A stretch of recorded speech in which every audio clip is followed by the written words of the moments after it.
When a routine traffic stop turns into a career-defining moment, a police officer's worst assumptions collide with a truth he never saw coming. His target is the man who holds his future in his hands. The sun was starting its descent over the streets of Sacramento, painting the sky with streaks of gold and amber. Eric Porter was on his way home after a long day at the office. His sedan hummed softly as he adjusted the air conditioning, eager to shake off the day's stress. The radio played faintly in the background, a soothing antidote to the bustling city streets. He approached a yellow light, slowing down just as it turned red. That's when the blue and red lights erupted behind him, accompanied by the sharp blare of a police siren. Eric glanced in his rearview mirror, his brows furrowing slightly. He pulled over to the side of the road, rolling down his window as a police cruiser parked behind him. Out stepped Officer Bradley Larson, mid-30s, with a buzz cut and a badge gleaming on his chest. Larson adjusted his belt as he swaggered toward Eric's car, exuding the confidence of someone used to being in control. "License and registration," Larson said curtly, his voice flat but laced with a hint of authority. Eric complied without a word, reaching into his glove compartment for his registration and handing over his driver's license. His movements were deliberate and calm, but he could feel Larson's gaze scrutinizing him, as if searching for a reason to dig deeper. "Do you know why I pulled you over?" Larson asked, leaning closer to the window. "I'm not entirely sure," Eric replied evenly, his tone polite but firm. "You didn't come to a full stop at the light," Larson said, though there was a flicker of hesitation in his voice. Eric frowned but nodded slightly. "I see. I thought I slowed down in time, but I understand." Larson didn't respond immediately. Instead, he lingered, his eyes narrowing as he studied Eric more closely. It wasn't just a routine stop anymore, at least not for Larson. His posture shifted, subtly but noticeably, as if he had already decided this was more than a minor infraction. The officer glanced at the license in his hand. "You're not from around here, are you?" he asked. Eric hesitated for a fraction of a second before replying. "I moved here a few months ago. My address is on the license." But Larson wasn't really listening.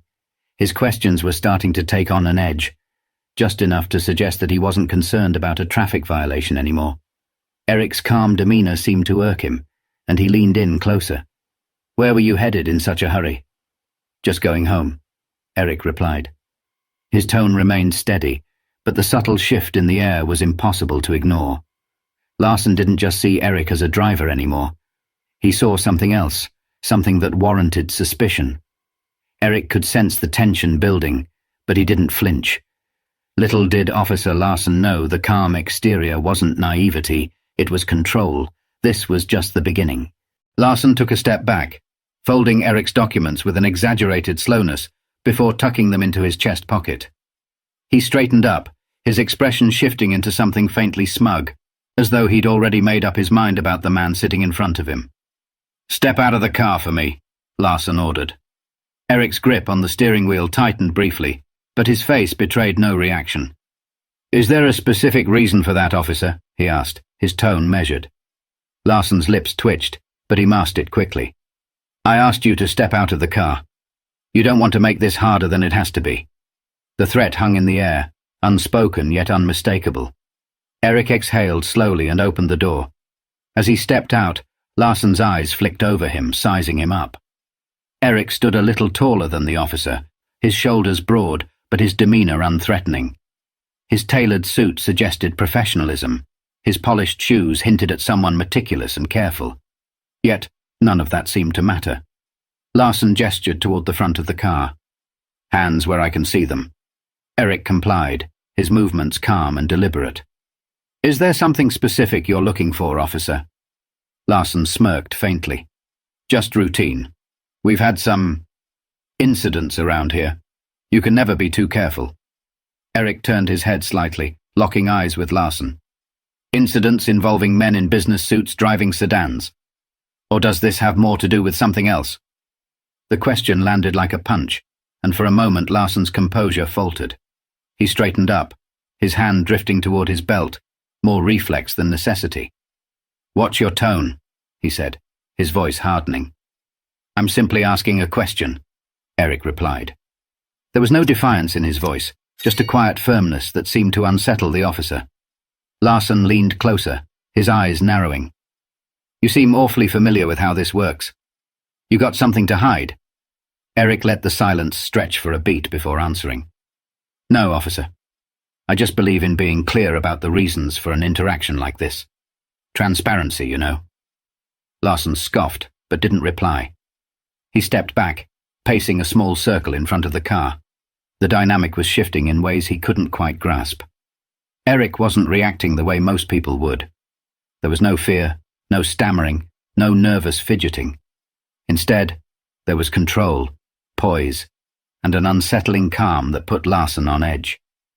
You seem pretty confident, Larson muttered, almost to himself. Like you think you know what's going to happen next. Eric didn't rise to the bait. Instead, he tilted his head slightly. Confidence isn't the issue here, officer. Respect is. Larson froze for half a second, before turning back to face him. The smirk was gone now, replaced by something sharper, almost defensive. He opened his mouth to reply, but the words didn't come out. Eric's composure was throwing him off balance, and he didn't like it. As the silence stretched, the tension between them felt electric, and Larson was starting to realize this wasn't going to play out the way he'd expected. But instead of backing down, he doubled down. The real test was about to begin. Larson tapped his fingers against the holster on his belt, his frustration barely concealed. He wasn't used to being challenged, especially not by someone who looked like Eric. His gaze flicked back to the sedan, as though searching for a justification he hadn't yet manufactured. Turn around and place your hands on the hood, Larson said, his voice clipped. I need to check for weapons. Eric raised an eyebrow. Weapons? He repeated, his tone incredulous but still measured. Do I look like someone who's carrying a weapon? Larson's jaw tightened, and for a moment his composure cracked. I'm not going to ask you again. Eric hesitated, a flicker of something unreadable passing across his face. Then, without a word, he turned and placed his palms flat against the hood of his car. Larson approached, the crunch of his boots on the asphalt breaking the uneasy silence. The officer patted Eric down in quick, rough movements, his hands lingering a little longer than necessary. It wasn't just a search.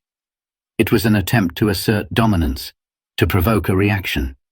But Eric didn't flinch, didn't stiffen, didn't so much as shift under the invasive scrutiny. You're clean, Larson muttered, stepping back.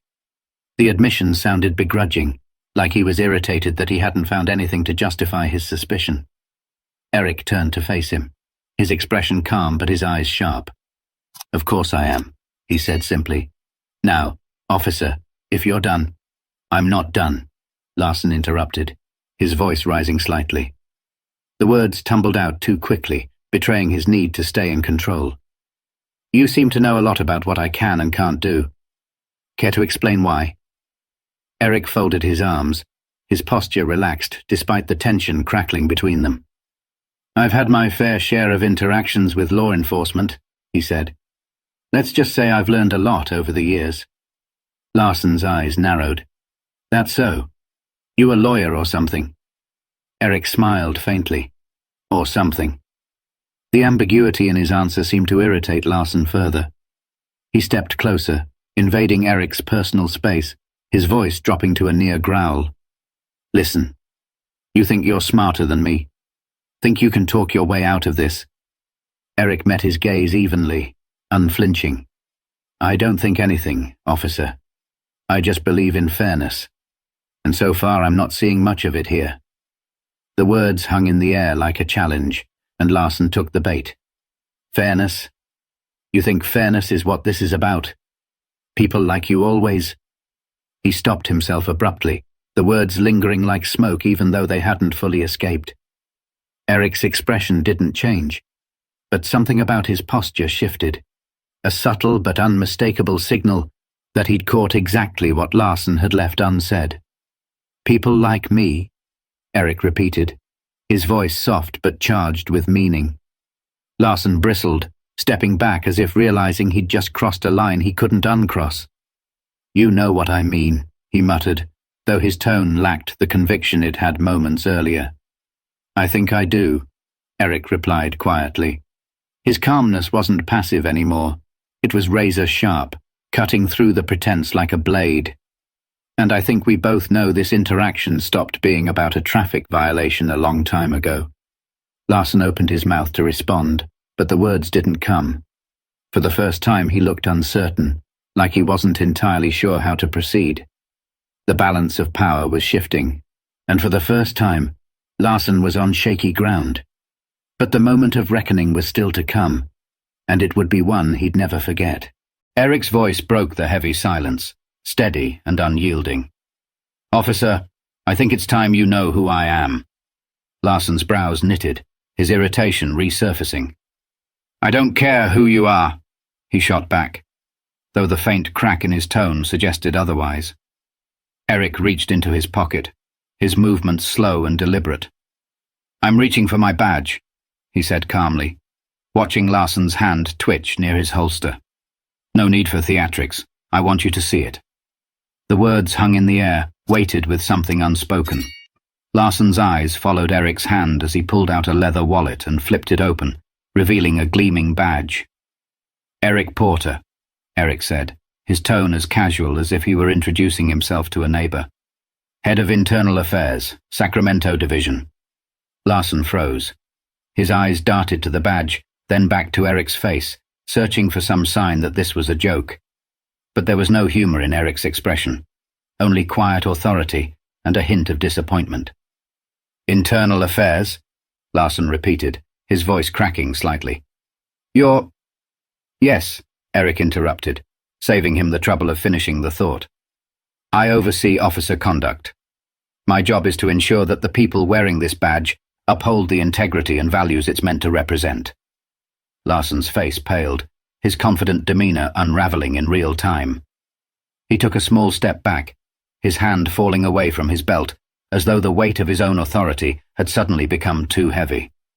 Eric took a step forward, closing the gap Larson had instinctively created. "Do you know what the most troubling part of this interaction has been, Officer Larson?" he asked, his voice calm but piercing. Larson didn't answer. He looked like a man who had just realized he'd walked into quicksand and had no idea how to escape. "It's not the profiling," Eric continued, "though that's bad enough. It's not the baseless escalation either. It's the fact that you've done all of this without even realizing who you were talking to. You assumed that I wouldn't know my rights, that I wouldn't understand the laws you're sworn to uphold. And why?" Larson opened his mouth, but no words came. Eric's gaze bore into him, unrelenting. "Because I didn't fit your idea of someone deserving respect," Eric finished for him. His words weren't angry, but they carried the weight of an indictment. "And that's not just a problem for me, officer. That's a problem for everyone you encounter in this uniform." Larson's shoulders sagged slightly, the full weight of Eric's words landing squarely on him. He glanced down at the badge in Eric's hand again, as if it might somehow disappear if he didn't look too closely. Eric stepped back, giving Larson a moment to breathe, but his voice didn't lose its edge. "Here's what's going to happen," he said. "You're going to take a step back, return my documents, and think very carefully about what you say next." Larson's lips parted, but he hesitated, clearly debating whether to push back or comply. The hesitation cost him. "And then," Eric added, his voice lowering slightly, "you're going to hear from me again. Not as a driver you stopped on the side of the road, but as the man tasked with deciding whether you're fit to wear that badge." Larson swallowed hard, his face reddening as the weight of the moment sank in. He reached into his chest pocket and pulled out Eric's license and registration, his hands trembling slightly as he handed them over. Eric took them without a word, tucking them into his wallet. He stepped toward the driver's side door of his car, pausing with one hand on the handle. He looked over his shoulder, meeting Larson's gaze one last time. "Remember this, Officer Larson," Eric said. "The badge doesn't make you better than anyone. It makes you accountable to everyone." As Eric slid back into his car and started the engine, Larson was left standing in the fading light, his confidence shaken and his future uncertain. But for Eric, this was far from over. His next move would ripple through the entire department. The drive home was quiet, but Eric's mind was anything but. The encounter played over in his head, not because it was unique, but because it wasn't. Larson wasn't the first officer Eric had dealt with like this, and he knew he wouldn't be the last. But this time, things would be different. This time, Eric had the authority to act. The next morning, Eric sat at his desk, the early sunlight streaming through the blinds of his office at the Sacramento Police Department's Internal Affairs Division. A file sat open in front of him. Officer Bradley Larson. His record wasn't spotless. Minor complaints of unprofessional conduct, excessive stops, and vague misunderstandings that had never been properly addressed. Eric leaned back in his chair, his fingers steepled as he thought about the broader implications. Larson wasn't an anomaly. He was a symptom of a deeper problem, and Eric wasn't interested in putting a bandage on a bullet wound. A knock on his office door interrupted his thoughts. His assistant Linda stepped in, holding a stack of reports. "Morning, Mr. Porter. I've got the summary on last month's misconduct cases. Also, Chief Daniels wanted me to remind you about the department review next week." Eric nodded, taking the files from her. "Thanks, Linda. Can you also schedule a meeting with Chief Daniels for this afternoon? There's something I need to discuss with him." Linda hesitated, sensing the weight in Eric's tone. "Of course," she said, before slipping out of the room. Eric turned his attention back to Larson's file, but his focus wasn't just on the officer. This was bigger than one man and one interaction. It was about the culture that allowed someone like Larson to feel justified in his behavior. And if there was one thing Eric knew, it was that culture started at the top. Later that afternoon, Eric sat across from Chief Daniels in a conference room. Daniels, a seasoned veteran with salt and pepper hair and a no-nonsense demeanor, leaned back in his chair, listening intently as Eric recounted the traffic stop. "I could have written it off as just another bad interaction," Eric said, his voice steady but resolute. "But that would have been a mistake. Larson's behavior isn't an isolated incident. It's a reflection of how much work we still have to do." Daniels rubbed his temples, exhaling slowly. "This isn't the first time Larson's name has come up," he admitted. "But we've always handled it internally. Quietly." "And that's the problem," Eric replied. "Quiet doesn't fix anything. Quiet lets it keep happening. It's time to be loud." Daniels looked at him. The weight of the conversation etched into his face. "What are you proposing?" "A department-wide review," Eric said without hesitation. "Not just of individual officers, but of our training, our protocols, our accountability systems. We can't keep sweeping this under the rug. If we don't hold ourselves to a higher standard, how can we expect the community to trust us?" Daniels leaned forward, his hands clasped on the table. "You're going to ruffle some feathers with this." "Good," Eric said simply. "It's about time someone did." The following weeks were a whirlwind of meetings, interviews, and reports. Eric worked tirelessly, compiling data, speaking with officers, and holding public forums to hear directly from the community. The Larson incident became a catalyst for change, a turning point that forced the department to confront its flaws head-on.